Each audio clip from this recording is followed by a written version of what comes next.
उसको अपनी गोद में उठा ले और उसकी मुक्ति हो जाए तो वह परम बड़भागी है। जटायु परम बड़भागी है, प्रभु के गोद में उसकी मृत्यु हुई, उसका संस्कार प्रभु ने स्वयं किया, तो जटायु परम बड़भागी। लेकिन तुलसीदास जी लिखते हैं कि हनुमान सम नहीं बड़भागी, हनुमान सम नहीं बड़भागी, नहीं को राम चरण अनुरागी, नहीं को राम चरण अनुरागी।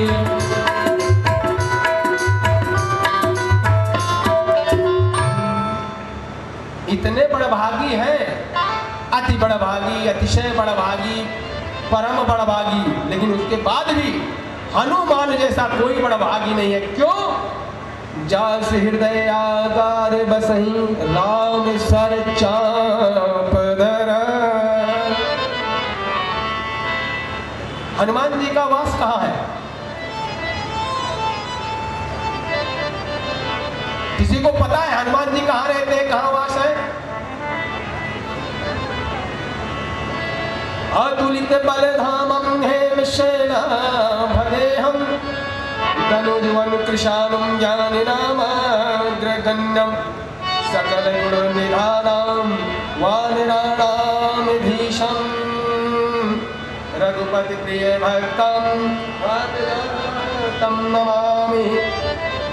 पारिजात तरमूलवासिनम्।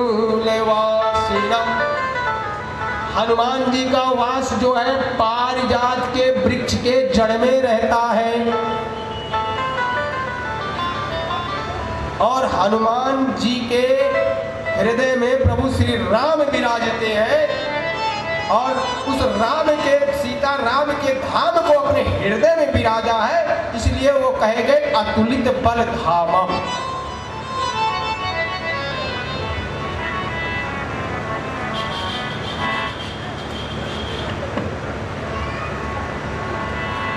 जिसका अतुलित का मतलब कभी तोला न जा सके, गिनती नहीं की जा सकती, किसी पर प्रकार से कुछ नहीं हो सकता है। एक बार क्या हुआ, कभी कभी ऐसा होता है हम किसी भी चीज का अर्थ तो जानते हैं,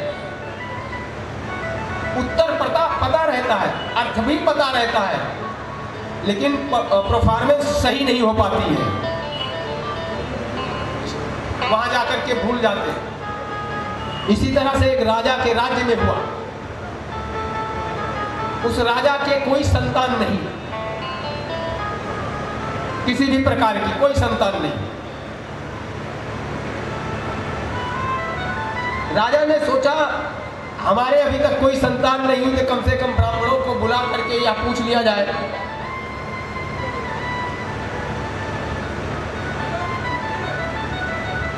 कि हम ही दो लोग हैं, केवल इतना बता दे ब्राह्मण कि मृत्यु पहले किसकी होगी। सारे राज्य के ब्राह्मणों को इकट्ठा किया गया। राज्य के सारे ब्राह्मण जब इकट्ठा हो गए, राजा ने कहा सुनो मेरी एक ही उत्तर है, एक ही प्रश्न है। आप लोगों के यज्ञ हवन पूजा पाठ करने से मुझे कोई संतान नहीं हुई, लेकिन क्योंकि जो करता है ऊपर वाला करता है, आप तो सिर्फ कर्म किया आप लोगों ने। लेकिन एक बात है, आपसे हाथ जोड़ करके हमें ये बता दीजिए, जितने भी ब्राह्मण हैं हमारे राज्य के, कि पहले रानी मरेगी या राजा मरेगा, इतना जानना चाहता हूं।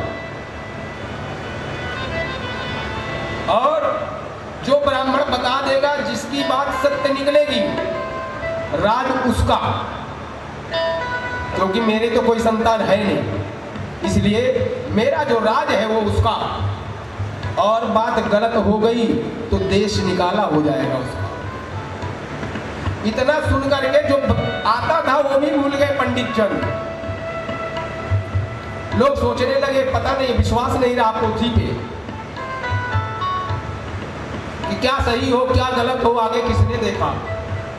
समय 1 महीने का था, समय बीतता गया, एक किसान हल जोत रहा था,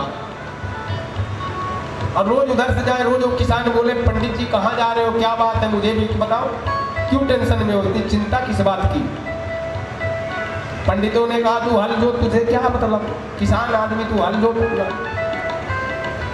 किसान ने फिर भी कहा कि हो सकता है तुम्हारे प्रश्न का हल मैं कर सकूं, मुझे तो बता दो। बोले नहीं।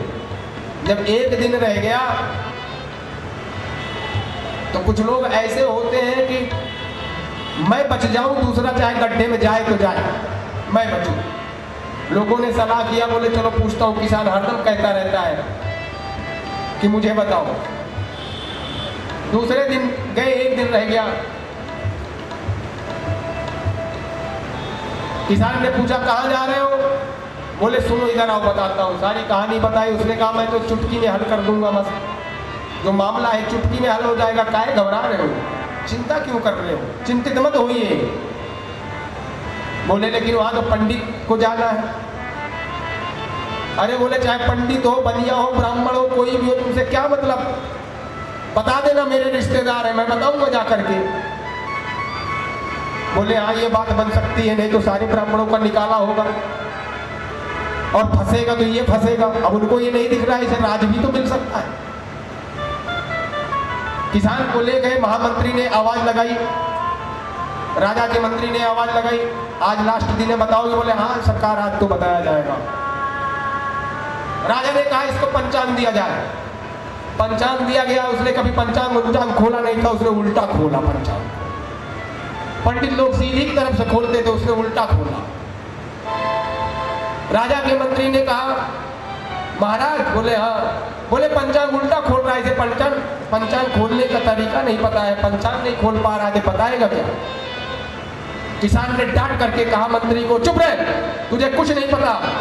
1 महीने से सारे पंडित जी लोग सीधा पंचांग खोल करके उत्तर नहीं दे पाए, और राजा का उत्तर तो उल्टे पंचांग में ही मिलेगा। राजा ने कहा कोई बात नहीं, मुझे तो अपने प्रश्न से मतलब है, चाहे उल्टा देखो चाहे सीधा। किसान ने उंगली अपनी ऐसे ऐसे गिनी, कुछ नहीं आता था।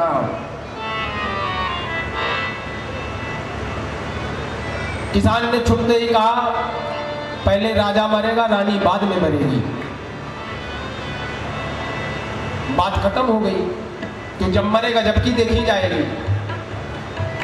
वापस चले आए। कई दिन बीत गया तो पंडित जी लोग किसान के पास गए। सुबह वो चारपाई से उठ करके घूमने जा रहा था। जब सुबह गए, उसने देखा, प्रणाम किया, बोला पंडित जी कहाँ। अरे बोले भाई मुझे ये बात तो बता दे, इस तरह से देख के कैसे कह दिया। कहने लगा इसमें कौन सी बड़ी बात है। पंडितों ने कहा देखो अगर राजा नहीं मरा तो तुझे देश निकाला दे देगा। बोला कोई बात नहीं। बोले तूने कैसे बताया। उसने कहा सुनो मेरी बात, जो राजा मर जाएगा तो आधा राज मुझे मिल ही जाएगा। नहीं, उसने कहा रानी मरेगी, जब रानी मर जाएगी तो राजा आधा राज मुझे दे ही देगा। बोले हाँ। और बोले जब राजा मर जाएगा तो रानी क्या कर लेगी, मेरा राजपाट खत्म। राजा के मरने के बाद में रानी क्या कर लेगी, कुछ नहीं कर सकती है।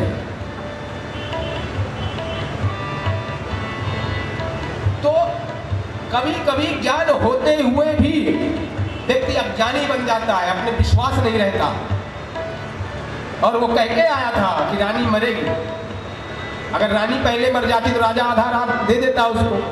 अच्छा चलो रानी नहीं मरी, राजा मर जाएगा तो राजा मरने के बाद में पहले राजपाट खत्म हो जाता था। बोला रानी जब राजा ही मर जाएगा तो रानी कौन सी मेरी पूछ पाड़ने आ रही है मेरे घर पे, क्या कर लेगी। पंडितों ने कहा ये बात तो सही है। बोलो जय जय सीताराम।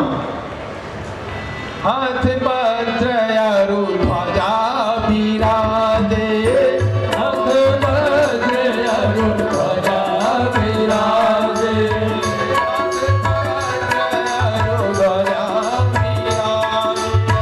हाथ पत्र अरु ध्वजा बिराजे, कांधे मूंज जनेऊ सारे, कांधे मूंज जनेऊ सारे, कांधे मूंज जनेऊ सारे।